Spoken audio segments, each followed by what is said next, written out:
a ata da sessão ordinária de número da 33ª, realizada no dia 13 de 9 de 2023. Indago a Corte alguma... declaro aprovada. Aqui está presente a doutora Suzane, está presente a doutora Francilene, e vamos começar o julgamento. Processo com sustentação oral. Aqui eu chamo, esse primeiro aqui são dois, né? Posso chamar, anunciar os dois, aí você conversa com o advogado, porque ele tem direito ao tempo dobrado, inclusive, para sustentação, são dois. Processo 6.129, apelação número 0852-341-37-2014-806-001. Apelante Temarco Terminais Marítimos de Contêineres e Serviços Acessórios Limitada. Apelada Francisca Maria Ivete Araújo Portela e outros.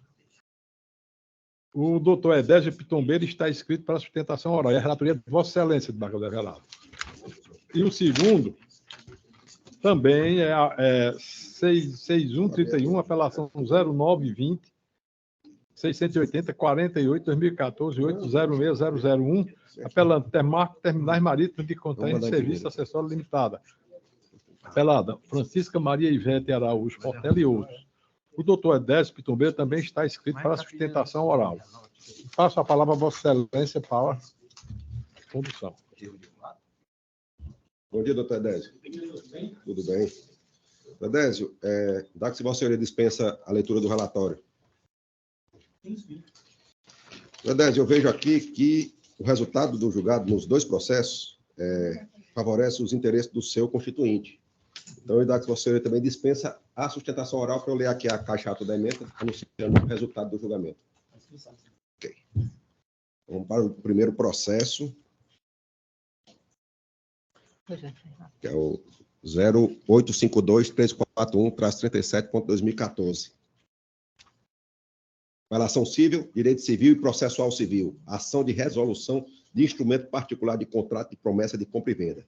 Perdas e danos, cobrança de aluguéis, lucros cessantes, danos emergentes, danos morais, reintegração possessória, preliminar de prescrição da pretensão de rescisão contratual. Negócio jurídico celebrado em 24 de setembro de 1998. Previsão contratual de pagamento integral no momento da celebração do contrato. Inadimplência da parte promovida. Surgimento da pretensão pela violação do direito. Ação desconstitutiva ou constitutiva negativa. Prazo de prescrição decenal. Artigo 205 do Código Civil. Prazo de extinção do direito pós-tentativo de resolver o contrato. Negócio jurídico celebrado na vigência do Código Civil de 1916. A aplicabilidade da regra de transição do artigo 2028 do Código Civil de 2002. Decurso de menos da metade do prazo estabelecido pela lei revogada até a data de entrada em vigor do Código Civil de 2002. Ajuizamento da ação após o encerramento do prazo prescricional. Extinção da pretensão pela prescrição. Sentença reformada. Recurso conhecido e provido. É como voto. É como voto do desembargador. Eu acompanho Vossa Excelência em ambos. E o desembargador Carlos? Também acompanho, presidente. Proclamando o resultado de ambos. A Câmara, unanimidade.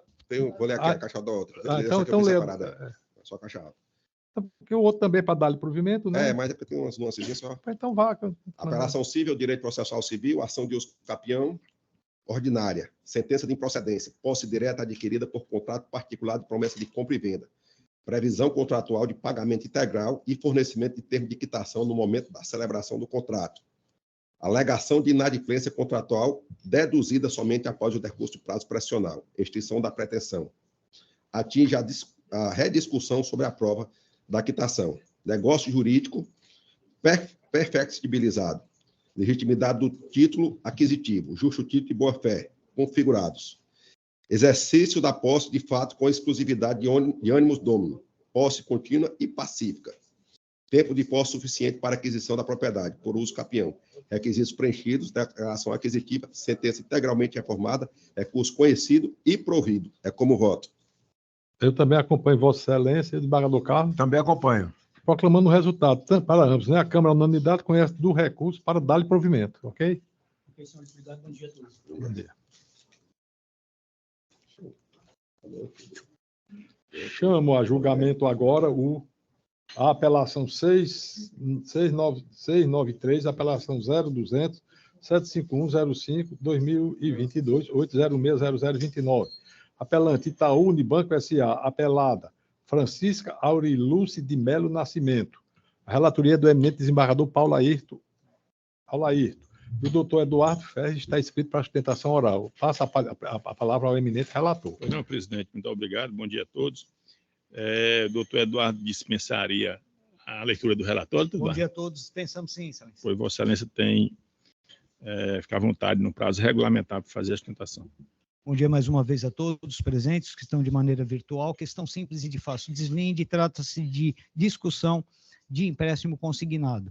Desde a contestação nos exatos termos do artigo 273 do Código de Processo Civil, a instituição financeira ré, ora apelante, demonstrou a existência de negócio jurídico, não apenas um, mas vários, tanto que pugnou pela realização de conexão processual. Ademais, cumpre consignar que o contrato discutido teve a disponibilização dos valores no mês 5 de 2017 e a demanda foi ajuizada no mês 6 de 2022, atingindo assim a prescrição. Entretanto, não foi acolhido nenhum desses pedidos. Houve a demonstração de que o contrato foi quitado e o saldo remanescente desse contrato foi repassado à parte apelada através de cheque administrativo, cujo valor e sua microfilmagem está anexada às folhas 75. Razão pela qual pugnamos aqui pela reforma da decisão monocrática, pois ficou configurado a relação contratual, bem como crédito efetivado, e ainda subsidiariamente a nulidade da sentença por conta da prescrição e ainda pela ausência de efetiva realização de audiência de instrução que foi pugnado pela parte em momento oportuno. Estou satisfeito, nobre desembargador, prezados. Obrigado. Civil, processo civil e consumidor, apelação civil em ação declaratória de inexistência contratual com repetição de indébito e indenização por danos morais, empréstimo consignado, ausência de juntada do instrumento contratual, banco réu que não se desincumbiu do seu ônus probatório, inexistência de relação jurídica entre as partes, descontos indevidos, dever de indenizar, danos morais in re ipsa, quanto indenizatório mantido, observância dos princípios da proporcionalidade e razoabilidade, honorários sucumbenciais majorados em sede recursal. Primeiro, sim-se a controvérsia em analisar se houve conduta ilícita decorrente de descontos realizados na previdência do autor por suposta contratação de empréstimo consignado. 2, cumpre pontuar que a presente lide é regida pelo Código de Defesa do Consumidor, Lei 8.079 de 90, que se trata de relação de consumo,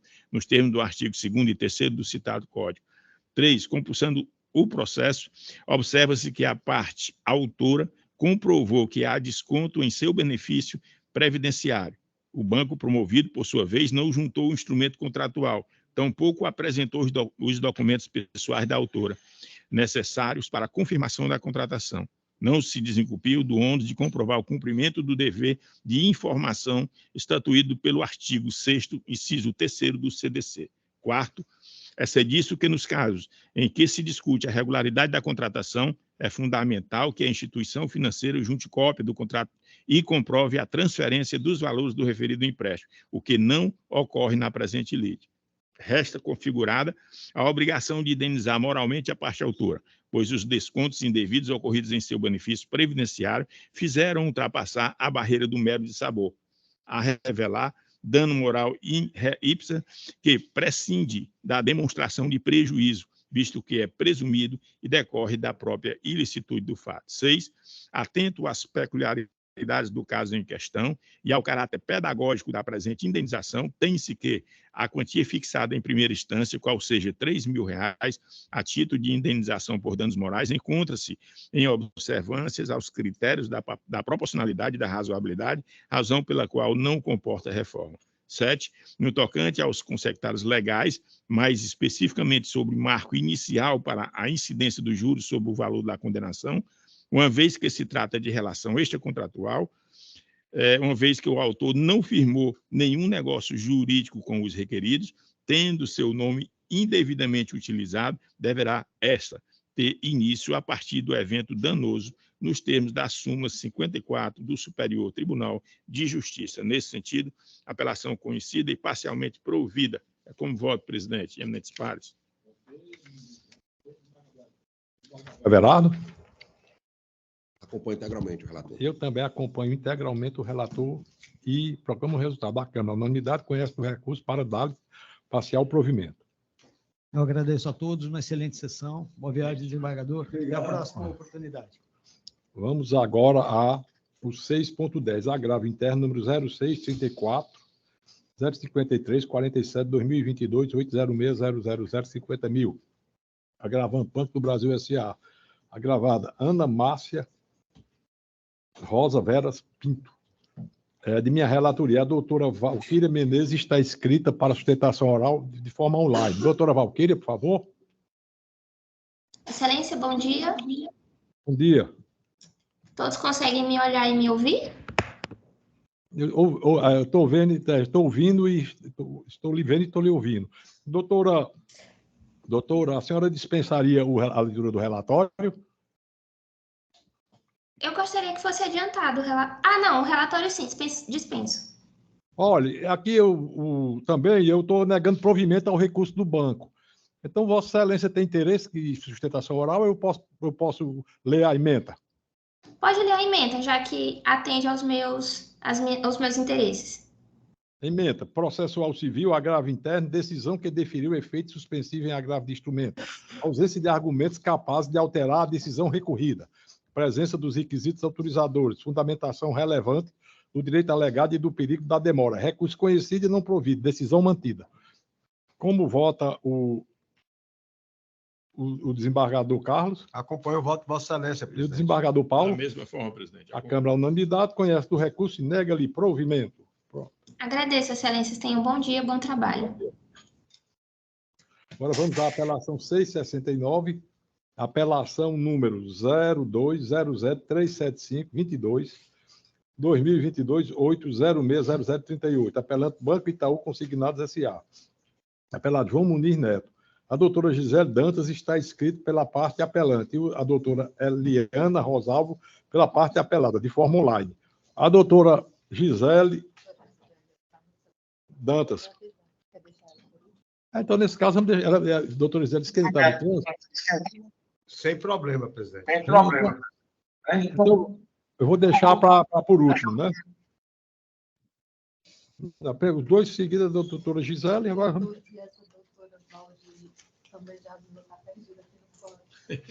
Ah, meu Deus, então... Então,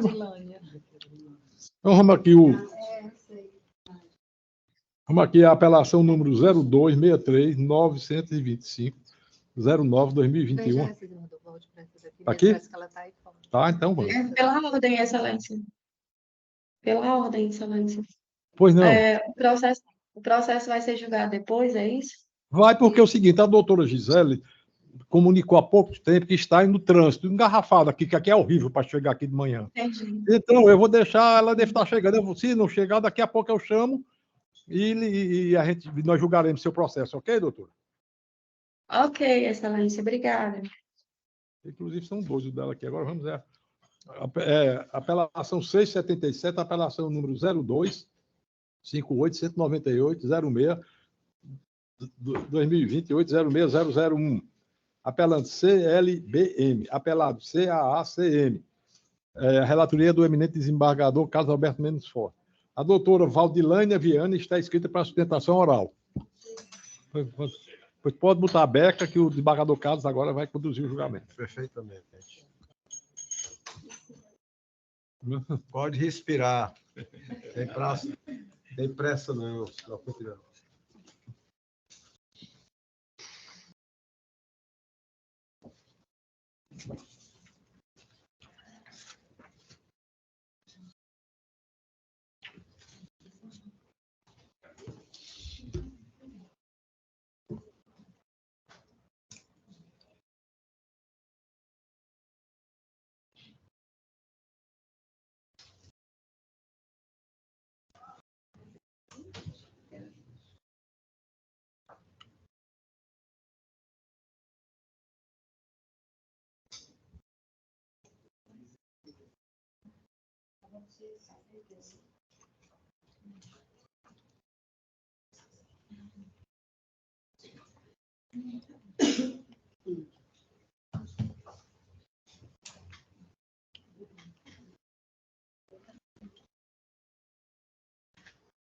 Pronto, doutora?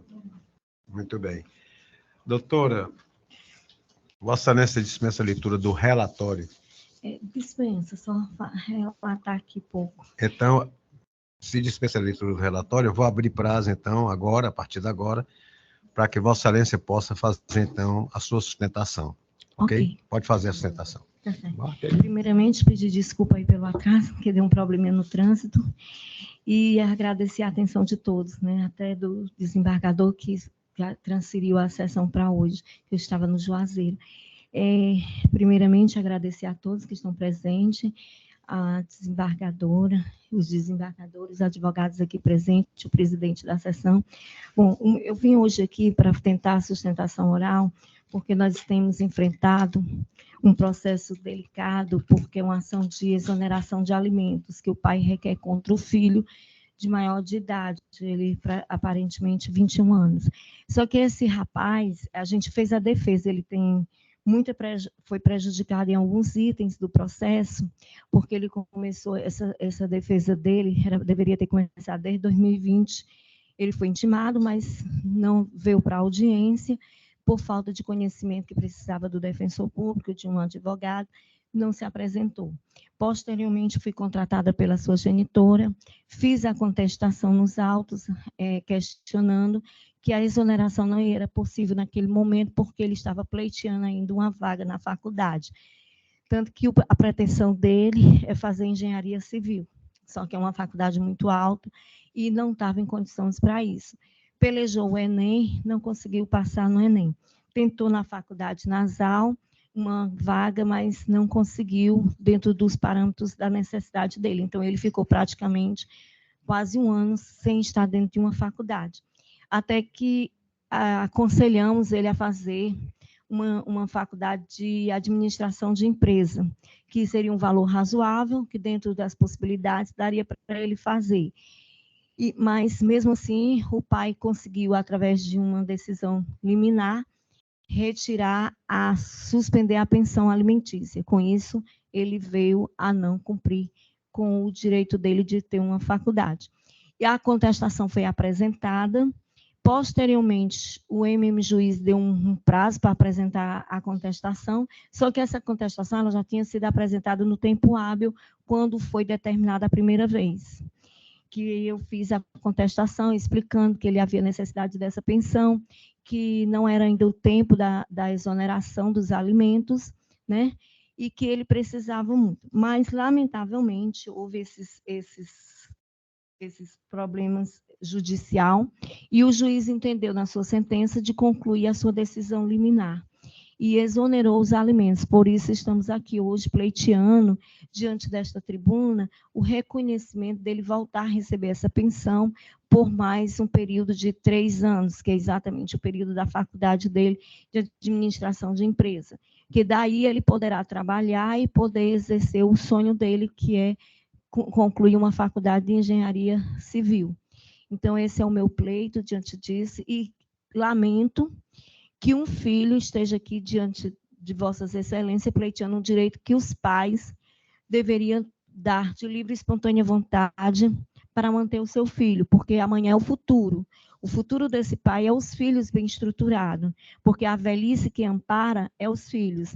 E se esse filho hoje não é bem estruturado, amanhã ele não tem como amparar uma velhice, ele não tem como fazer algo pelo pai nem pela mãe, e assim mesmo ele pode ter uma deficiência, acabar se envolvendo em questões não lícitas, até porque nós estamos no Brasil, que a situação financeira, cada dia que passa, ela está mais prejudicada, as pessoas ficando mais pobres, e principalmente os jovens, né? Os jovens que estão desiludidos, né? Então, o meu pleito é isso, que hoje haja uma possibilidade deste filho retomar a receber a pensão alimentícia, pelo menos por um prazo, para que ele possa concluir o seu sonho de ingressar numa faculdade. Esse é o meu pleito, e aqui eu já agradeço a todos. Muito bem. Doutora, a doutora Valdilene esteve comigo lá no meu gabinete, rapidamente, eu acho que segunda-feira, agora, por volta de 1h30 da tarde. Estivemos lá conversando. Eu examinei o seu processo, doutora Valdilene, com toda a minha curiosidade, para que eu pudesse tentar, verificando o que a senhora me relatou, para que eu pudesse ter alguma chance, alguma possibilidade. Mas, evidentemente, que nós aqui somos tolhidos pelo direito. E, como eu disse para a senhora no momento, naquele dia, a gente tem que seguir o que diz a lei, os precedentes do STJ, os posicionamentos da nossa Câmara. Então, é nesse sentido que o julgamento está feito. Então, ação de exoneração de alimentos, pai e filho, maioridade, obrigação decorrente de grau de parentesco, necessidade de comprovação de impossibilidade de desempenho de atividade laboral, inexistência pelo improvido. De logo, tem-se que não merecem acolhimento as alegações de nulidade apresentadas em sede de recurso, uma vez que não há decretação de revelia como suscitado, existindo ainda intimação das partes por meio de seus causídicos, conforme certidão de folhas 80, acerca da decisão de folha 77, que anunciou o julgamento antecipado da lide, nada tendo sido requerido pelo apelante, em que pese ter sido devidamente intimado. Em caso, pode-se indicar a ocorrência do instituto, indicado pelo brocato mesmo potest venire contra facto próprio, desdobramento da boa-fé objetiva, prevista no artigo 422 do Código Civil, qual sustenta a impossibilidade de comportamento contraditório nas relações. Tal postulado proíbe que qualquer das partes adote, na linha do tempo, comportamentos contraditórios entre si, ou seja, que a parte intimada do julgamento antecipado nada requeira acerca das provas, vindo a negar nulidade após o julgamento. No caso, verifica-se que o apelante foi devidamente intimado, quedou-se inerte, sendo o ônus seu a prova de fato impeditivo ou modificativo do direito do autor, nos termos do artigo 373, inciso 2 do CPC. Quanto ao mérito do recurso, não comporta provimento. Explico.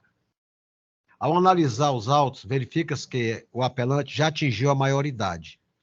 Na contestação de folhas 37 e 50, o recorrente sustenta estar matriculado no ensino médio, sem juntar ou realizar a juntada de qualquer documento comprobatório de tal alegação. Já no recurso de apelação, foi alegado que estaria cursando ensino superior, que foi suspenso em razão do deferimento da tutela nestes autos, o que inviabilizou o pagamento das despesas, inexistindo igualmente qualquer prova de tais alegações. É importante destacar que a obrigação alimentar de prestar alimentos deriva de um direito natural do ser humano, corolário do princípio da dignidade da pessoa humana, pois visa suprir as necessidades do alimentando segundo as possibilidades financeiras do obrigado. E, nesse contexto, o Código Civil estabelece a possibilidade de prestação de encargo entre parentes, conforme abaixo transcrito. O artigo 1694 diz: podem os parentes, os cônjuges, companheiros, pedir uns aos outros os alimentos de que necessitam para viver de modo compatível com sua condição social, inclusive para atender às necessidades de sua educação. Da exegese do disposto acima, observa-se que não há limitação etária para a prestação de alimentos entre parentes, e aqui se inclui a relação de pais e filhos após a maioridade destes, desde que necessários à sobrevivência de quem os requer. E sendo assim, a limitação de 24 anos do alimentante para a percepção dos alimentos, imposto por entendimento jurisprudencial, é decorrência do poder familiar em que a necessidade é presumida. No caso aqui exposto, a exame depende de prova de necessidade da percepção do encargo, na medida em que decorre da relação de parentesco entre os litigantes. Ocorre que, no presente feito, o alimentando recorrente conta com mais de 24 anos de idade, inexistindo nos autos qualquer prova acerca de sua incapacidade para o trabalho a justificar a permanência dos alimentos. Dito isto, agiu com acerto o julgador monocrático, devendo a sentença ser mantida, diante da ausência de comprovação da necessidade do alimentando, já que não demonstrou sua impossibilidade para o exercício de atividade laboral e tampouco a matrícula em curso de ensino superior. Apelo conhecido e improvido. É o voto, presidente. E eminente relator, como vota o desembargador Paulo aí? Eu acompanho o eminente relator, presidente. Desembargador Everardo, Também você? acompanho o relator. Resultado da Câmara, unanimidade, conhece do recurso e nega-lhe provimento. Agora vamos ao doutora Gisele, nada, né? Eu vou chamar, deixa até o último, se chamar o último, Kelly. Apelação número 690, apelação número 0263, 925, 09, 2021, 806001. Apelante Marinete Rodrigues dos Santos. Apelado Banco Pan S.A. A relatoria do eminente desembargador Paulo Ayrton. Estão inscritos aqui para a sustentação oral, tem 3 advogados inscritos. O doutor Samuel Viana, o doutor Rafael Viana e a doutora Tatiana Bastos. Por favor, aí, doutor Rafael Viana. O doutora...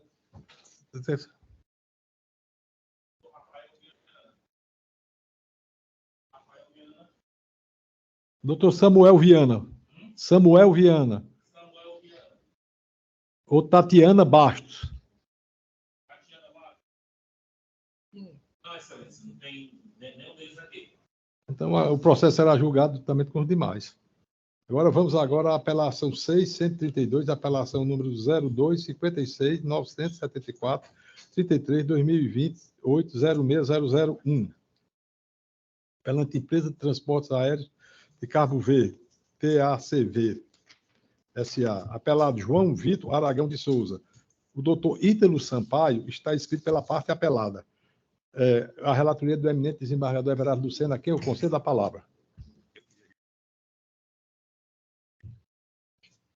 O que eu acho é o seguinte, ali... Bom dia, doutor Ítalo. Eles começaram a criar... Indago-se Vossa Senhoria dispensa a leitura do relatório.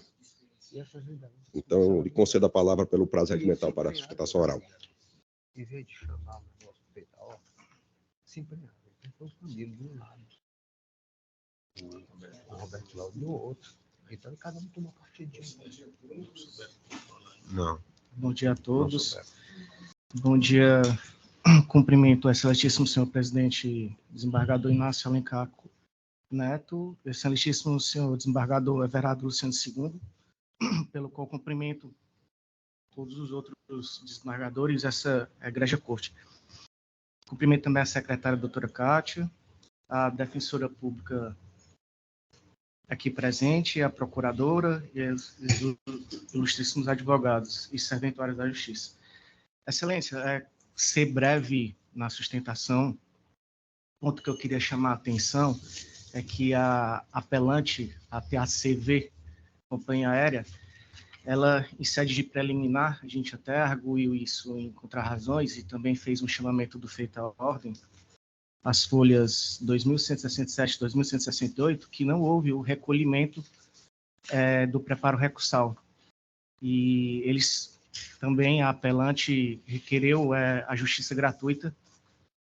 Aos olhos da apelada, se tratando de uma companhia aérea, e também por ausência de provas nos autos, não se vê, com simples análise processual, possibilidade de deferimento dessa justiça gratuita.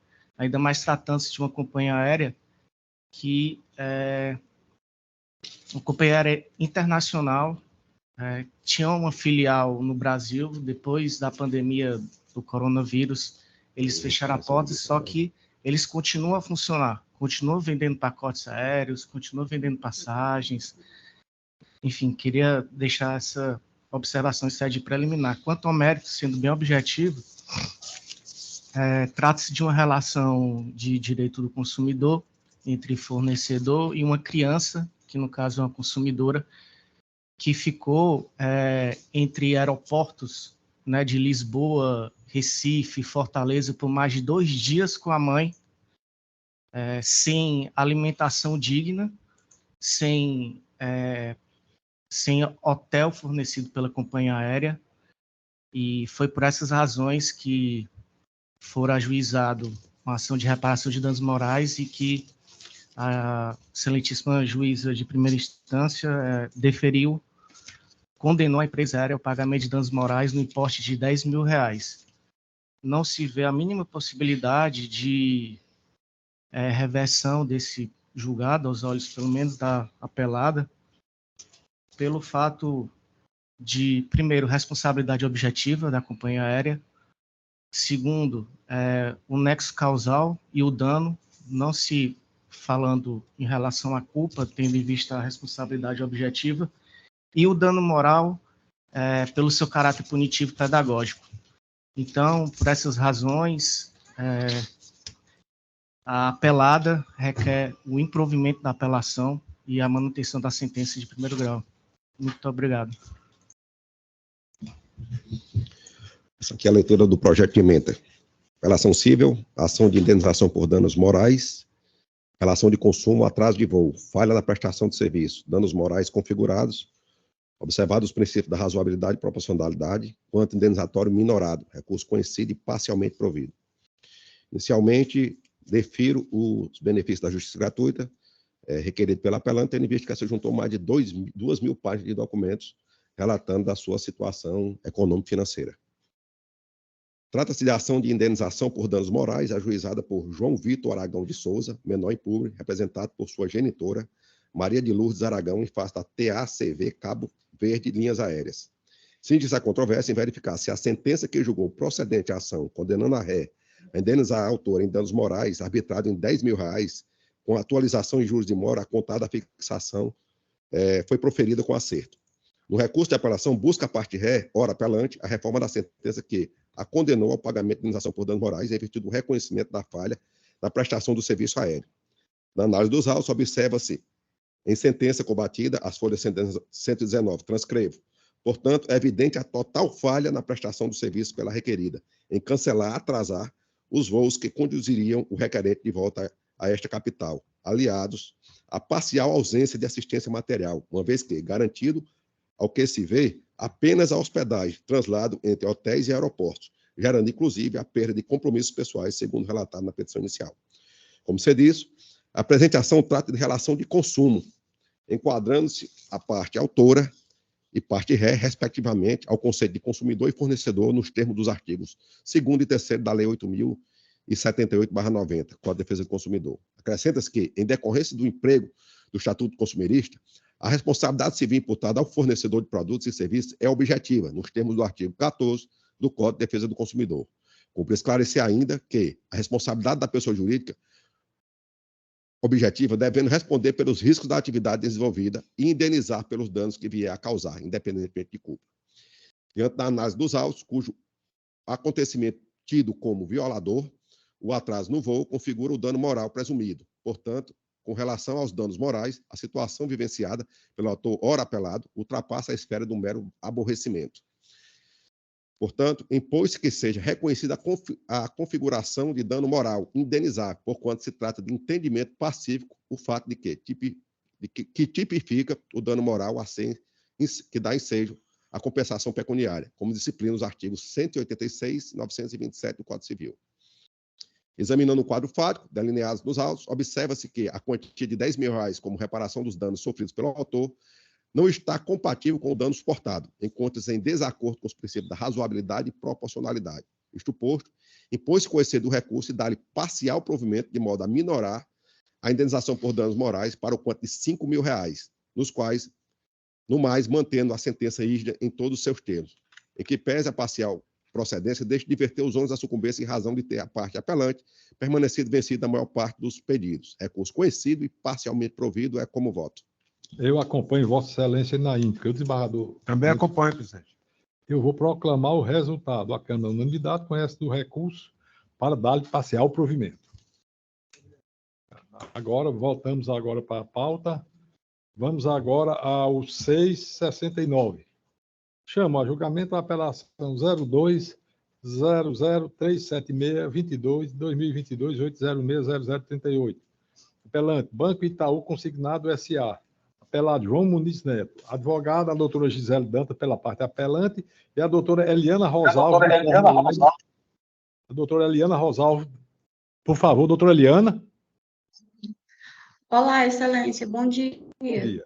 passo a relatoria do desembargador Carlos, a quem eu passo a palavra. Muito bem. Bom dia, doutora Josélia.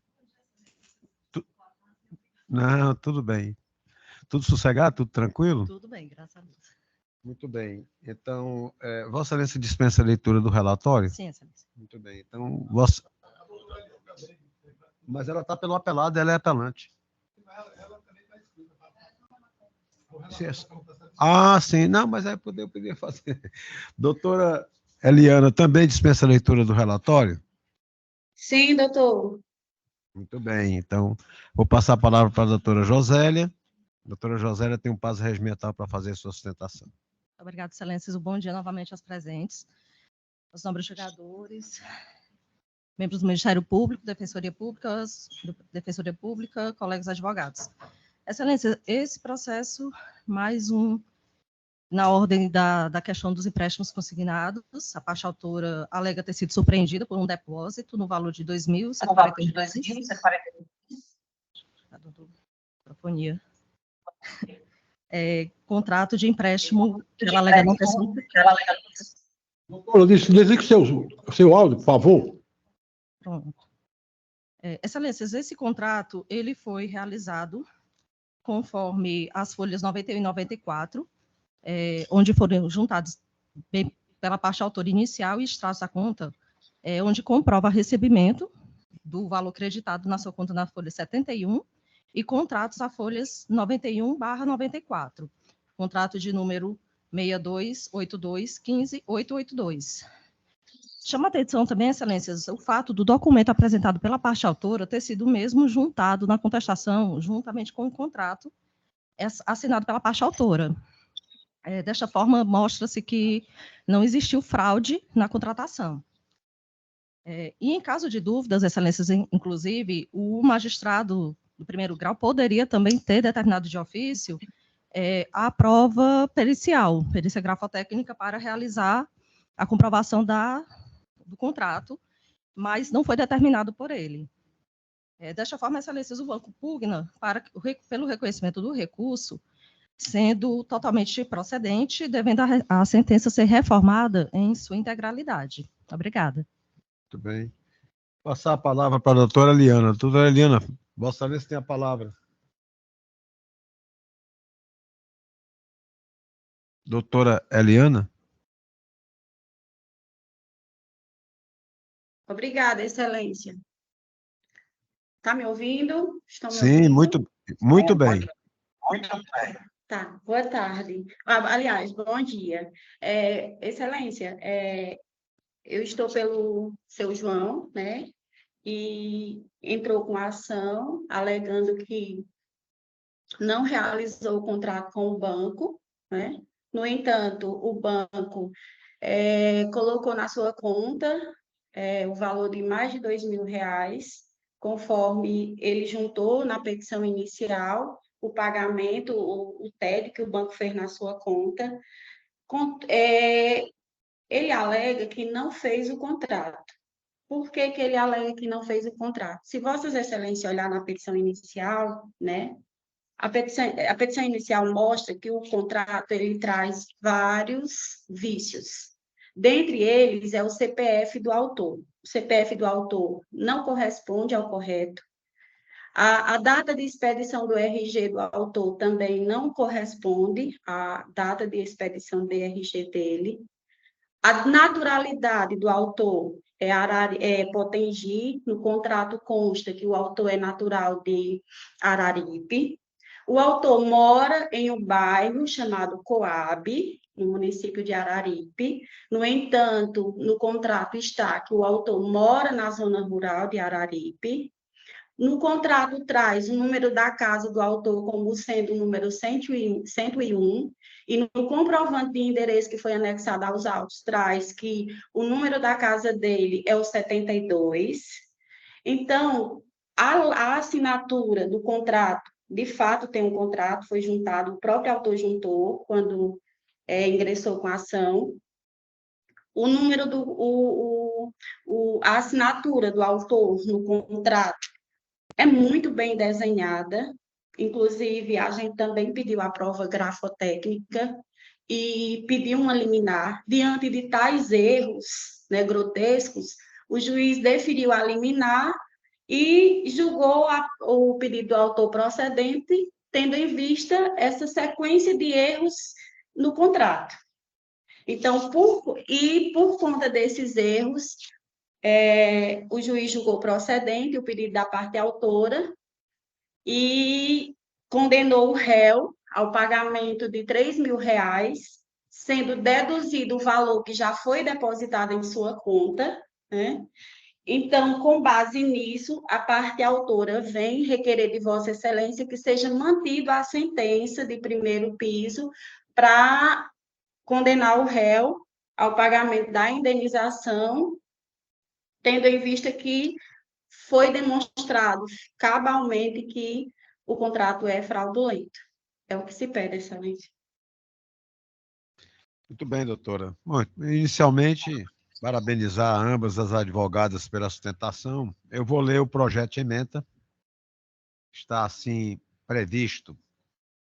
Pela ação civil, ação declaratória de nulidade contratual, reparação de danos morais, desconto indevido em conta bancária, dano moral configurado, quantum razoável e proporcional, repetição de débito de forma simples, valores devidos antes de 30/3/2021, recurso parcialmente provido.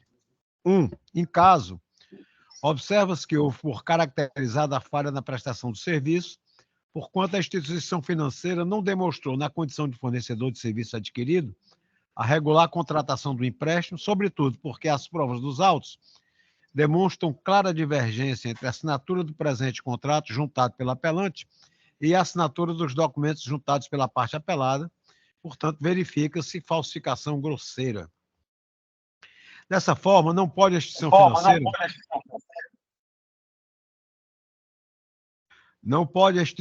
Dessa forma, não pode a instituição financeira recorrente simplesmente afirmar que o contrato é válido, quedando-se inerte quanto ao seu ônus probatório, não tendo elidido, com outras provas, a perícia realizada que confirmou as alegações do recorrido. Assim, tendo em vista que a demanda versa sobre dano gerado por caso fortuito interno, relativo a fraudes praticadas por terceiros no âmbito das operações bancárias, a sentença encontra em consonância com o entendimento do enunciado 479 da súmula do Superior Tribunal de Justiça. Com efeito, não há que se falar em ausência de dano moral, sobretudo porque o débito indevido no benefício previdenciário causou à parte gravame que sobeja a esfera do aborrecimento. Em análise detalhada dos autos, entende-se aqui ser razoável e proporcional à verba indenizatória fixada pelo juiz Acó em R$3.000, valor que atende às circunstâncias do caso, considerando a natureza da conduta e as consequências do ato. No que toca à restituição do valor indevidamente descontado, os valores debitados no momento anterior a 30/3/2021 devem ocorrer na forma simples e em dobro a partir da referida data. Haja vista o acordo que modulou os efeitos da decisão a qual firmou tese jurídica relativa à matéria. No que concerne à fixação da data base para incidência de juros moratórios, em se tratando de danos morais, é matéria sumulada pelo Superior Tribunal de Justiça que os juros moratórios devem fluir a partir do evento danoso, conforme o súmula 54, e correção monetária pelo INPC a partir do seu arbitramento, conforme súmula 362, ambas do STJ. Ademais, a correção monetária dos danos materiais deve contar do evento lesivo, de acordo com a súmula 43 do STJ. Recurso que eu conheço, dou-lhe parcial provimento. É o voto, presidente. Ok. Desembargador Carlos ou desembargador Paulo? Eu acompanho o relator, presidente. Desembargador Everardo. Resultado da Câmara, unanimidade, conhece do recurso para dar-lhe parcial provimento. Chamo a julgamento o 687, apelação 02002739/2022, 8060081. Apelante Itaúni Banco S.A. Apelado Maria José Silva de Queiroz. A doutora Gisele Dantas, já presente, está inscrita para a sustentação oral. O desembargador Paulo Ayrton é o relator, aqui eu concedo a palavra. Senhor presidente, muito obrigado. Bom dia, doutora Gisele. Bom dia, excelência. Vossa Senhoria dispensa a leitura do relatório. Sim. Vocês têm o prazo regulamentar para a sua sustentação. Muito obrigada. Excelências, nesse caso, em tela, a parte autora, ela realizou um contrato de refinanciamento de 2 contratos anteriores que ela tinha com o banco. A autora, ela é correntista do Banco Itaú, e ela realizou um contrato de final 11.11.95 na modalidade de crédito consignado inteligente, realizado por meio de atendimento eletrônico no banco. Os contratos, o contrato realizado foi para dar baixa ao contrato 83.4 e 58.5, falando só o final do contrato, para não tomar muito tempo de Vossas Excelências. Gerando assim, Excelências, um troco que a autora recebeu em 23/11/2020, no valor de R$ 2.054,66. E esse valor é demonstrado nas folhas 57 da contestação. A operação, Excelências, ela foi realizada, como eu falei, para quitar contrato de empréstimo que a autora tinha, que eram parcelados em 72 vezes, respectivamente, no valor de R$ 18,00 e R$ 182,70. Desta forma, Excelências, é importante destacar a baixa desse contrato que foi realizado pela parte autora, firmando uma nova contratação de final 11.95. Não tendo a autora dúvidas sobre a realização do empréstimo, uma vez que o valor foi debitado em sua conta e retirado também da sua conta. Foi realizado a retirada da conta da parte autora por ela, mediante cartão e senha. De forma, Excelência, o banco, primeiramente, pugna pela realização de perícia, necessidade de perícia do banco, a fim de atestar a autenticidade da transação que foi realizada pela parte autora, mediante chip e senha pessoal, bem como a necessidade de audiência de instrução, o que acarretou no cessamento de defesa por parte do banco para apuração realmente da contratação realizada. Desta forma, requer o presente recurso seja conhecido e provido, Excelências, em sua integralidade, reformando a sentença de primeiro grau. Obrigada. Apelação civil, processo civil e consumidor, ação de reparação de danos por dano moral e material com pedido de tutela de urgência, empréstimo consignado, sentença de parcial provimento, preliminar alegando cessamento de defesa não acolhido, livre convencimento do juiz, sentença mantida, contrato de empréstimo declarado nulo, dever de restituição simples, devido, danos morais fixados dentro do patamar da jurisprudência, necessidade de compensação com valores já acreditados, apelação conhecida e parcialmente provida. Primeiro, pontua-se que o vínculo estabelecido entre as partes é regido pelas normas do Código de Consumidor, Defesa do Consumidor, por se tratar de relação consumerista, uma vez que o banco apelante figura na condição de fornecedor de produtos e serviços, na medida em que a apelada se adequa à condição de consumidor equiparada, perfazendo-se como uma vítima do evento, nos termos do que dispõe o artigo 3.17 da Lei 8.078/90. 2. O magistrado, de forma motivada, entendeu pela necessidade de produção de outras provas para o deslinde da causa, uma vez que as provas documentais juntadas aos autos, com a petição inicial e a contestação, foram suficientes para o esclarecimento da matéria fática e o convencimento do julgador, prescindindo de prova oral e pericial. Portanto, o julgamento antecipado do feito, atendidas as determinações da lei, evidentemente não importará em cessamento de defesa, pois decorre de expressa previsão contida na lei processual. 3. Ausente prova da regularidade da contratação de serviços, pois a instituição bancária não se desincumbiu do ônus de demonstrar a validade da contratação. A restituição dos valores debitados por força do reconhecimento da invalidade do negócio jurídico e consequente ilegalidade do desconto efetuado no benefício previdenciário da apelada, à medida que se impõe, sendo mantidos os termos da sentença nesse sentido. 4. Certa é a obrigação de indenizar moralmente a parte autora, pois os descontos indevidos ocorridos em sua aposentadoria fizeram ultrapassar a barreira do mero de sabor, a revelar dano moral in re ipsa, que prescinde da demonstração de prejuízo, visto que é presumido e decorre da própria ilicitude do fato. não acolhe o pedido do apelante, mantendo o valor de R$ 3.000 a título de indenização por danos morais. 5. O atual entendimento do Superior Tribunal de Justiça é no sentido de que o termo inicial dos juros moratórios na responsabilidade extracontratual é o evento danoso. Dessa forma, deve ser aplicado sobre os danos morais os juros de mora de 1% ao mês, desde o evento danoso, conforme súmula 54 do STJ. 6.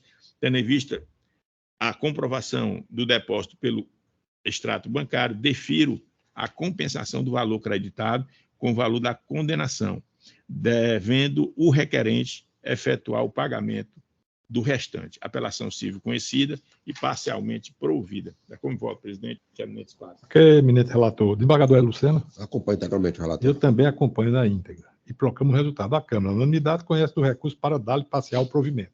Ok, doutor? Agora vamos agora ao 6.76, apelação número 0053-45284-2020-8060064. Apelante Banco Bradesco S.A., apelada Maria Elda Rodrigues Freitas. O advogado Matheus Mesquita, o doutor Matheus Mesquita, está escrito pela parte apelada. Com a palavra o eminente relator, no caso do desembargador Carlos Alberto Mendes Fraco. Para variar. Tem que ser assim. Eu sei que ele diz assim, Carlos Alberto Mendes, e é o fraco. É fraco. Ai, ai. Tudo bem, doutor Matheus? Tudo bem. Muito bem. Vossa Excelência dispensa a leitura do relatório? Dispenso sim. Então, Vossa Excelência tem um prazo regimental, pode fazer a sua sustentação. Inicialmente, bom dia a todos. Excelentíssimo senhor desembargador presidente, excelentíssimo senhor desembargador relator, Carlos Alberto, desembargador Paulo Ayrton, desembargador Everardo, caros colegas advogados, demais serventuários da Justiça, presidente do Ministério Público, Defensoria, a todos os meus cumprimentos iniciais. Excelências, serei bem pontual e objetivo, até porque a demanda, sim, requer essa pontualidade. O caso dos autos trata de uma pretensão indenizatória, na qual a parte busca a reparação pelo dano moral e material decorrente de uma cobrança judicial indevida realizada pelo banco ora recorrente. E por que se entende que essa cobrança judicial ela é indevida? De acordo com os termos da sentença, o fato dessa cobrança ser indevida refere-se à situação de que as partes pactuaram um acordo, um instrumento de construção de dívida, repactuaram um valor que estava em aberto. Então, após a repactuação desse acordo, o banco simplesmente ajuizou uma ação de execução na qual tinha objeto esse acordo que fora repactuado, todo esse débito que fora repactuado. Não só isso fosse o suficiente, o banco passou por nada menos mais do que 4 anos para simplesmente solicitar a desistência dessa ação de execução.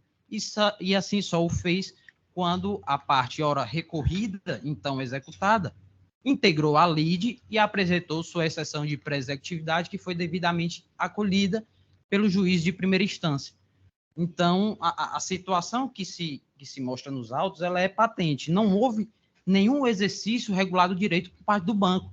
O banco ajuizou uma ação de execução após a renegociação da dívida e manteve essa ação de execução, impulsionando o feito, promovendo atos expropriatórios, enfim, durante 4 anos, quando a dívida, inclusive, já estava quitada, desembargador. Quando a dívida já estava, inclusive, quitada. E aí, os termos da sentença são muito claros. E aí eu me permito transcrever simplesmente um parágrafo, abro aspas. Mesmo os litigantes pactuando um acordo de renegociação, o réu ajuizou uma ação de execução em desfavor da autora. E foi necessário que se transcorresse mais de 4 anos para o requerimento de desistência diante da perda do objeto, conduta que evidencia a má-fé da instituição financeira. E é nesse tocante também da conduta da má-fé é que a parte ora recorrida, ela pugna pela manutenção da sentença. Por quê? Porque há de se verificar, no caso em apreço, essa questão da má-fé do banco recorrente. Má-fé, no caso, não se está aqui para analisar o elemento subjetivo dolo. De acordo com a jurisprudência do Superior Tribunal de Justiça, a falta de cuidado, a diligência, o zelo imposto ao fornecedor quando da cobrança da dívida é que qualifica o engano como injustificável e, consequentemente, caracteriza a conduta contrária à boa-fé objetiva, ou seja, a má-fé. Recurso especial 1.947.698, Mato Grosso do Sul, relatoria do ministro Luiz Felipe Salamão. E é com base nessa conduta, desembargador relator, que a parte pugna pelo reconhecimento da má-fé e pelo dever do banco de repetir em dobro, porque aqui não há engano injustificável por parte do banco. Qual foi o zelo? O zelo, o cuidado e a proteção do banco em, após a pactuação da renegociação, ajuizar uma ação de execução e assim manter essa ação por mais de 4 anos. Qual foi o zelo e a proteção que o banco teve em relação à consumidora? Nenhum. O instrumento foi devidamente quitado, integralmente quitado por 4 anos, em 48 parcelas. E sequer o banco teve enfim, a ação de pedir essa desistência da ação. Conduta, portanto, desleixada. Conduta, portanto, desidiosa, apta a caracterizar uma conduta contrária à boa-fé objetiva e, portanto, a qualificar a má-fé. Então, nessas circunstâncias, é que a parte recorrida, ela pugna pela integral manutenção da sentença, na verdade, também considerando até que o dano moral arbitrado foi um valor, um patamar razoável, um parâmetro razoável, de R$5.000 diante de toda essa circunstância, e aí, na verdade, a parte recorrida pugna pela manutenção integral dessa sentença, devendo ser reconhecido por indevido o valor cobrado, devendo ser repetido em dobro o valor indevidamente cobrado, em desfavor da parte da consumidora, com essas considerações que a defesa faz a sua sustentação. Muito obrigado. Muito bem, doutor Matheus. Tem um projeto de emenda aqui. Processual civil, direito civil e do consumidor, apelação civil, ação de reparação de danos, cobrança judicial de obrigação inadimplida, existência de instrumento particular de confissão em dívida, ausência de prova de novação da obrigação, alegação de negativação do nome da consumidora, conduta que fere a boa-fé contratual, instituição financeira não refutou a tese autoral adequadamente, dano moral configurado quanto mantido, recurso conhecido e parcialmente provido. 1. Em caso, verifica-se que a parte apelante ajuizou a ação de execução número 049-140-41-2015-8, buscando o pagamento de cédula de crédito bancário número 008570-799, incerta a folha 143 a 148, pactuada com a parte apelada.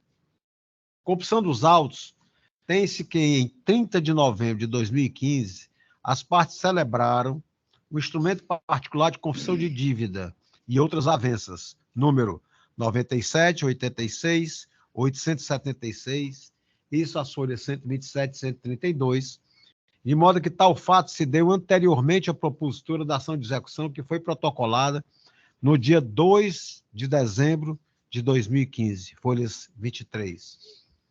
Ocorre que, a despeito do que alega a parte apelada, o instrumento particular de confissão de dívidas e outras avanças não tem o condão de aniquilar a obrigação executada, eis que esta não fora substituída por nova obrigação, ou seja, não houve comprovação de inovação da dívida. O que de fato aconteceu foi uma mera confissão da dívida, acompanhada com renegociação e o instrumento de novo prazo para pagamento, que não configura inovação. Nesse sentido, eu estou trazendo aqui vários precedentes, inclusive da nossa Câmara aqui, eu quero citá-los nominalmente.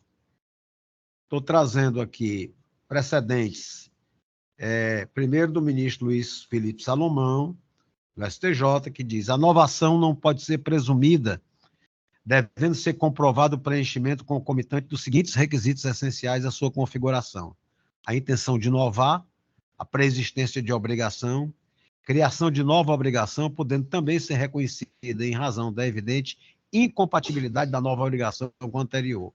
Estou trazendo aqui do ministro Lázaro Guimarães, também, no mesmo sentido. Estou trazendo aqui de um relator, o desembargador Fernando Caldeira Brande, de Minas Gerais. Estou trazendo aqui da desembargadora Nelma Branco Ferreira, todos repetindo. E estou trazendo aqui também da nossa desembargadora Maria de Fátima de Melo Loureiro, que da nossa Câmara. Igualmente estou fazendo com o desembargador Raimundo Nonato Silva Santos, da 4ª Câmara. Então, voltando aqui para o projeto, todos no mesmo sentido, de na não presunção da confissão de dívida.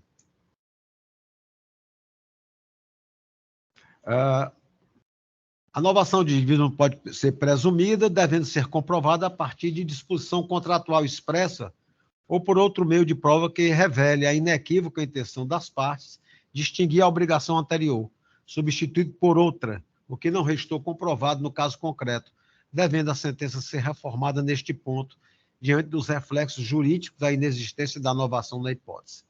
Resta, assim, incabível a condenação imposta à instituição financeira de danos materiais, eis que não se comprovou, no caso, a existência da cobrança de dívida já adimplida, restando incabível a incidência do artigo 940 do Código Civil na hipótese. Com relação aos danos morais, sabe-se que a inserção do nome do cliente em cadastro de restrição ao crédito, depois da pactuação de novo prazo para pagamento da obrigação, configura conduta ilícita, eis que fere a boa-fé contratual, legítima expectativa do contratante. Trata-se de conduta contraditória e desleal, caracterizando assim o dano que prescinde a demonstração de prejuízo de ordem moral, sendo conceituado como dano in re ipsa. Em relação ao quanto indenizatório, tem-se que o montante fixado foi razoável e proporcional, devendo ser mantido o valor de R$5.000, posto que atende às circunstâncias do caso, considerando a natureza da conduta, as consequências do ato. Recurso conhecido e parcialmente provido, com o fim específico de reformar a sentença para excluir a condenação de danos materiais. É o voto, presidente. E eminente relator, como voto do desembargador Paulo Ayrton? Acompanho o eminente relator, presidente. Desembargador Everardo. Eu também acompanho o relator. Resultado da Câmara, unanimidade, conhece do recurso para dar parcial provimento. Agradeço, excelências. Agora vamos ao 6.128. Apelação número 0170-805, 87-2013, 806-001. Apelante Monserrat Veículos, Peças Limitada. Apelado Raul Pinho de Barros Penteado. A doutora Karine Alcântara está inscrita para sustentação oral. A relatoria do eminente desembargador Everardo Lucena, a quem eu concedo a palavra. Bom dia a todos, eu saúdo Vossa Excelência. Bom dia, doutora Karine. Bom dia, tudo bem? Bom dia. Eu ainda que se Vossa Senhoria dispensa a leitura do relatório. Dispensa sim, Excelência. Certo. Então, lhe concedo a palavra pelo prazo regimental para a sustentação oral. Trata-se de um recurso de apelação interposto pela Monserrat Veículos e Peças, no qual pretende-se a reforma da sentença que julgou parcialmente procedente os pedidos autorais para condenar as demandadas ao pagamento de danos materiais correspondente ao valor do veículo que é objeto da lide, pela tabela FIP, que atualmente perfaz a quantia de R$ 20.838, bem como a pagamento de R$ 8.000 a título de danos morais. A condenação, ela mostra-se desarrazoada, uma vez que a Monserrat, ela atuou no presente caso como vendedora do veículo e como assistência técnica.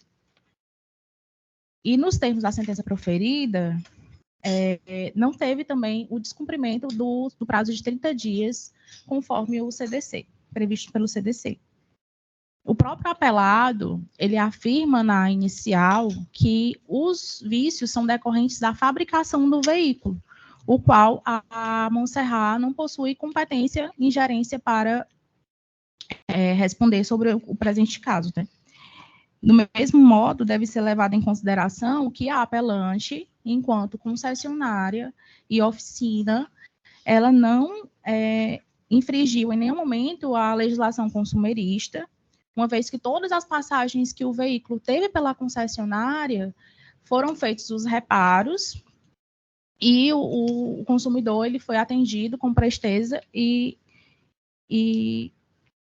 não pode ser ela responsabilizada por conta dos danos alegados pela parte autora, tendo em vista que os vícios são oriundos da fabricação do veículo. Desse modo, pede-se provimento ao recurso interposto e, subsidiariamente, pede-se a redução do quanto arbitrado em danos morais. É isso. Obrigada. Senhor relator. Faça a leitura do projeto de emenda. Apelação civil, ação ordinária, sentença procedente, contrato de compra e venda de veículo 0 km. Vícios. Reiteradas manutenções, legitimidade passiva da fabricante e concessionária, responsabilidade reconhecida, danos materiais existentes, expectativas frustradas que superam o mero dessabor, dano moral configurado, cabimento, quanto mantido, razoabilidade e proporcionalidade, recurso conhecido e desprovido. Preliminares, da preliminar de legitimidade passiva, o reconhecimento da obrigação solidária da fabricante do produto e de sua revendedora, no que tange particularmente ao dever de indenizar os danos causados ao consumidor, é oriundo da regra do caput do artigo 18 do Código de Defesa do Consumidor, por terem ambos contribuído para a inserção do bem no mercado de consumo, preliminar afastada. O mérito da existência de responsabilidade dos danos materiais. Verifica-se que o autor adquiriu o veículo Peugeot 207 Quicksilver, cor prata, 5 portas, placa NUP 7635, no valor de aproximadamente R$ 37.850. E após 2 meses, o veículo apresentou uma série de problemas que, mesmo tendo sido levado à concessionária, persistiram por mais de 2 anos após a compra do veículo. Além disso, o demandante relata que, durante uma viagem, o teto solar do veículo soltou, colocando a vida do mesmo e de terceiros em perigo. Fatos estes que foram comprovados pelos documentos juntados na inicial. Para demonstrar o alegado por si, a parte autora apelada comprovou a compra do automóvel nos termos narrados na inicial, conforme nota fiscal em anexo às folhas 21, e acostou aos autos fotos, as folhas 10/20, e ordem de serviço, as folhas 26 e 44.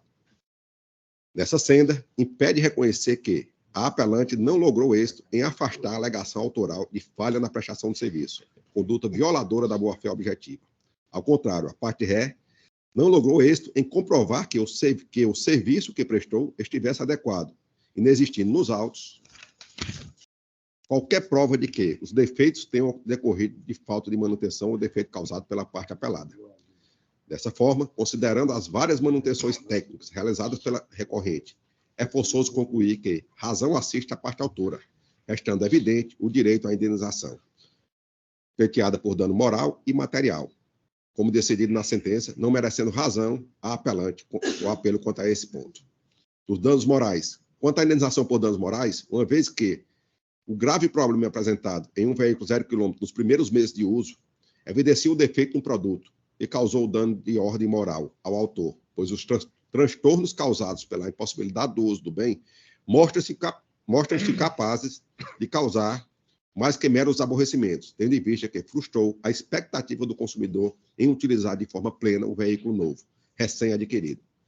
Cotejando os elementos probantes trazidos ao feito e considerando o histórico de arbitramento efetuados pelos tribunais pátrios em situações de envergadura similar, tem-se que o valor da condenação por danos morais em R$ 8.000 apresenta-se de todo modo razoável, em conformidade com o usualmente arbitrado por esta Corte de Justiça.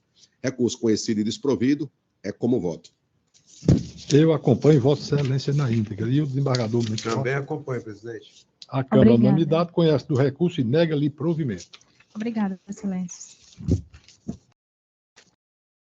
Agora vamos ao processo com voto vista. Em sessão ocorrida no dia 13 de setembro do corrente ano, foi iniciado o julgamento da apelação de número 0038-75250, 2013-8060064, de minha relatoria, a qual tem como partes apelante Gelp Empreendimentos Imobiliários Limitado e a apelada Maria do Socorro Souza. Na citada sessão, o doutor Tiago Lopes manifestou suas razões mediante sustentação oral no prazo regimental, na qualidade de advogado da apelante. Em seguida, proferiu o voto conhecendo do recurso para dar-lhe parcial provimento. O desembargador Carlos Alberto Mendes Forte acompanhou o voto prolatado. E o desembargador Paulo Ayrton Albuquerque Filho pediu vista dos autos para melhor análise da matéria. O pedido de vista foi concedido. Com a palavra o eminente juiz Vistor. Pois não, presidente. Muito obrigado. Eu lembro até da argumentação que apresentei quando pedi de vista, até para examinar melhor se havia ou não a questão da sobreposição diária, a questão dos contratos. E, no entanto, é uma matéria que deveria ser discutida com mais amplitude, mas não nesse procedimento, em uma ação própria. Né? E o meu voto está assim delineado. Relembrando o caso em apreço, temos apelação interposta por GELP Empreendimentos Imobiliários invectivando a sentença que, acolhendo a tese de onerosidade excessiva, julgou parcialmente procedente a ação revisional movida por Maria Socorro Souza e decretou a rescisão do contrato particular de promessa de compra e venda de imóvel, entabulado entre ela e a apelante, folhas 30 e 234, alterado pelo termo particular de confissão de dívida, folhas 35 e 27, determinando o retorno das partes ao status quo ante, com a restituição da propriedade do imóvel em favor da autora e o pagamento dos valores adimplidos pela ré devidamente atualizados. Na apelação, busca-se reforma integral da sentença, julgando-se totalmente improcedente o pedido resilitório, sob a alegação de que não houve onerosidade excessiva, mas que a apelada claudicou em suas obrigações contratuais, já que teria abandonado a obrigação de obter a aprovação do loteamento. E esta aprovação não pode ser considerada um evento imprevisível e extraordinário, mas sim o termo contratual. A ocorrência de coisa julgada material nos autos da ação de obrigação de fazer com perdas e danos, processo 433.387.47/2010, em sede da qual restou consignado que o contrato e o termo de confissão de dívida estabeleceram um termo e não uma condição, inexistência de vantagem extrema da apelante, que também estaria amargando prejuízo com a pactuação. Pugna, por fim, pelo reequacionamento da verba sucumbencial. Nessa sessão do dia 13 de setembro, o eminente desembargador Inácio de Alencar Cortez Neto, relator do feito, proferiu o voto pelo provimento parcial do apelado, reformando a sentença no tópico da condenação das despesas e honorários advocatícios, considerando que a autora sucumbiu em parte do pedido, folhas 998 até 1010. Em seguida, pedi vista dos autos, modo a examiná-los mais a miúde, colocando-os novamente em mesa na assentada de hoje, oportunidade em que os submeto ao descortino colegiado desta Igreja Segunda Câmara de Direito Privado na forma regimental. Nas razões recursais bem expostas às folhas 414 e 415, o apelante traça um resumo da lide e infirmam os termos da sentença, argumentando ausente qualquer hipótese que autorize a resolução contratual por onerosidade excessiva, seja pela inexistência das hipóteses previstas no artigo 478 do Código Civil, seja porque nos autos da ação de obrigação de fazer, já citada, onde se tentou, sem sucesso, obrigar o apelante a aprovar o loteamento. Restando decidido que a referida aprovação é um evento futuro, porém não é incerto, tratando-se, pois, de um termo e não de uma condição. Pois bem, tema recorrente no direito dos contratos. A teoria da imprevisão diz respeito à possibilidade de ocorrência de fatos novos, que não podiam ser previstos pelas partes, nem podem ser imputados a elas, os quais trazem reflexos para a execução do contrato. Entre nós, a aplicação da referida teoria está prevista, em especial nos artigos 478 a 480 do Código Civil, que eu não vou lê-los, que está no voto. Em comentários aos referidos dispositivos, as explicações de José Miguel Garcia Medina e Fábio Caldas Araújo, aspas, atualmente os requisitos da onerosidade e da imprevisibilidade não devem corresponder aos elementos essenciais para o processo de revisão contratual. O juiz deverá analisar as causas de inexecução voluntária motivadas por alterações subjetivas e objetivas que possam influir, ou como preferem, os alemães perturbar os fundamentos do negócio. Vide parágrafo 313 do Código Alemão. Trata-se da teoria da quebra da base das circunstâncias fáticas em que o negócio foi celebrado, O artigo 478 trouxe a resolução motivada pela oneração excessiva da prestação, fato que, por si só, transforma o contrato em autêntico leviatã, impedindo o seu cumprimento, mediante o sacrifício exagerado de uma das partes. O dispositivo revela a vocação para a resolução em relação a contratos de natureza continuada, muito embora o mesmo dispositivo admita sua aplicação em relação aos contratos tanto de consumação instantânea como de execução direta, como de execução diferida. A base para a aplicação da resolução do contrato por onerosidade excessiva está centrada na existência de fatos supervenientes que jogam contra o equilíbrio contratual. Nossos sistemas expressamente acrescentam que os fatos, além de supervenientes, devem ser imprevisíveis. A onerosidade excessiva está conjugada com a manifesta vantagem para a outra parte. A partir dessas considerações em causa, temos a celebração de um contrato particular de promessa de compra e venda de imóvel situado no distrito de Jurema, cidade de Calcaia, Ceará, celebrado entre a GELP e João Alves de Souza, que depois foi modificado pelo termo particular de confissão de dívida, retificando a área do terreno e estabelecendo as condições de pagamento do contrato anterior, onde a apelante GELP passou a figurar como confidente devedora a Maria do Socorro de Souza, como credora, folhas 40 e 42. Nessa última avença, a apelante confessou ser devedora da quantia de R$ 630 mil, referente à compra do imóvel, cito no distrito de Jurema, cidade de Calcaia, com área de 191.807,56 metros quadrados, ou seja, 19,81 hectares, nos termos da averbação 02 da matrícula 022.172 do CRI de imóvel de Calcaia. O referido valor deveria ser pago nos seguintes moldes, tal como está escrito. E aqui eu printei algumas, para não descrever, algumas cláusulas do próprio contrato. Em contrapartida, a credora de imediato transferiu a propriedade do aludido imóvel para a confidente devedora, folhas 40 e 42. Assim, a sentença planar, portanto, reconheceu que as partes convencionaram, sob condição suspensiva, o pagamento da maior parcela, qual seja de R$ 400 mil, gerando o precatado desequilíbrio, já que a aprovação de loteamento é circunstância alheia à vontade dos contratos, cujo ônus, mesmo que fosse estranhamente imputando à parte autora, cláusula 4ª do termo de confissão de dívida, ainda assim não pode ser atribuída à vontade da contratante autora, já que depende da atuação de prefeitura, SEMAS e demais órgãos envolvidos. Nesse trilhar, afirmou que, ultrapassados mais de 9 anos da pactuação original e mais de 7 anos do termo de confissão de dívida, marcos registrados na sentença, sem a aprovação do projeto e sem a previsão de se e quando seria aprovado, a credora estaria em situação de flagrante desvantagem, porquanto deixou de receber a maior parte da parcela do contrato e ficou privada dos direitos inerentes à propriedade do imóvel que lhe pertencia.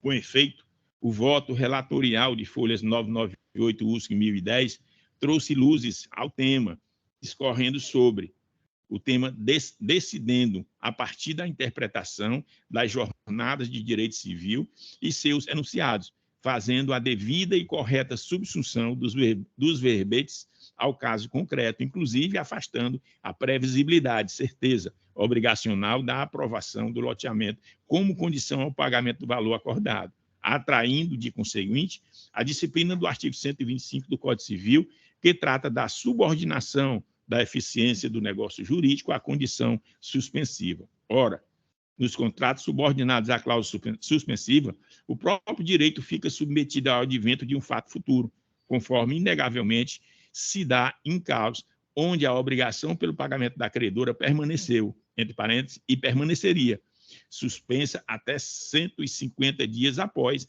a aprovação final do loteamento, conforme cláusula 4ª. Tenciona o apelante indicar que a condição do pagamento da parcela avançada seria um termo e não uma cláusula suspensiva, e que esta circunstância teria sido objeto de decisão judicial na ação de obrigação de fazer já citada, em sede da qual a autora apelada requestou a cumprimento da obrigação primitiva do contrato de promessa de compra e venda. Sabe-se que cláusula, termos e ou encargos são os elementos facultativos de um contrato, Contudo, uma vez convencionados, passam a ter o mesmo valor dos elementos legalmente estabelecidos para a validade do negócio jurídico, que são aqueles previstos no artigo 104 da Lei Material Civil. Primeiro, partes capazes. Segundo, objeto lícito, possível e determinado ou indeterminado. E terceiro, forma prescrita ou não defesa em lei. Considera-se condição a cláusula que, derivando exclusivamente da vontade das partes, subordina o efeito do negócio jurídico a evento futuro e incerto. Artigo 121 do Código Civil. O termo é o momento em que se inicia ou se extingue a eficácia do negócio. Leciona Medina, enquanto a condição se caracteriza por subordinar o negócio a um evento futuro e incerto, no termo, a situação é distinta, pois o negócio ficará sujeito a um evento futuro e certo. A certeza constitui o elemento diferenciador, de tal modo que o termo consiste numa cláusula de diferimento da eficácia do ato ou do negócio jurídico. O termo não suspende a aquisição do direito, pois corresponde apenas a uma postergação, sem afetar a consolidação do negócio jurídico, e não necessita de nenhum outro ato a ser praticado por qualquer uma das partes para o aperfeiçoamento da relação jurídica. Na presente casuística, a aprovação de loteamento para o pagamento da parcela principal do valor do contrato, sendo evento futuro, incerto, carecedor de atos próprios e de terceiros, não pode ser considerada termo. Resta claro tratar-se de uma condição suspensiva, como bem aplicado na sentença e reforçado com brilhantismo pelo douto desembargador relator. Aqui eu transcrevo parte do voto que não já foi apresentada pelo eminente desembargador relator. Assim, a resilição do contrato pelo reconhecimento da onerosidade excessiva, determinando o retorno das partes ao status quo ante, é medida que melhor se harmoniza ao caso concreto, considerando quanto ao mais pelo trazido aos autos pela apelante, que a readequação contratual não é mais possível. Nessa linha intelectiva, eu trago decisões aqui de tribunais pátrios. Feitas as considerações de que se cuida, quanto ao ponto, concordo inteiramente com a bem lançada sentença de primeiro grau e com o não menos acertado voto do eminente relator desembargador Inácio de Alencar Cortez Neto, que com singular desenvoltura tão bem examinou a insurgência que ora se cuida. Assim, por todo o exposto, acompanho o eminente relator pela parcial provimento da apelação, acostando integralmente ao voto lançado nas folhas 998/1010.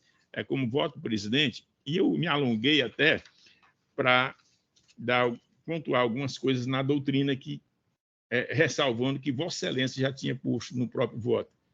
Muito obrigado, presidente. Eu vou proclamar o resultado. A Câmara, à unanimidade, conhece do recurso para dar-lhe parcial provimento. Agora, processo retirado de pauta. Desembargador Everardo Lucena II, 617, agravo instrumento 0628 157 86 2023 806 0000. Todos os demais processos pautados para esta sessão, que foram julgados por voto provisório, agora são considerados definitivos por unanimidade, de acordo com o voto dos eminentes relatores. Considerações finais, desembargador Mendes Forte. Presidente, sessão rápida hoje, né? Só para reafirmar a Vossa Excelência que estarei entrando de férias a partir de sexta-feira, e aí só deveria, estava olhando aqui, que eu só devo voltar para cá, né? No dia 18. Estarei dia 16 de volta ao tribunal e dia 18 aqui na nossa sessão. Então, é desejar para mim mesmo boas férias. E eu só vou lhe contar em novembro. Porque no dia 16, quando você retornar, eu estou de férias. Ah, você está de férias. Tá certo. Aí quando for no dia 6, estarei retornando. Aí... Pronto. E dia 18 nós temos compromisso, viu? Só lembrando.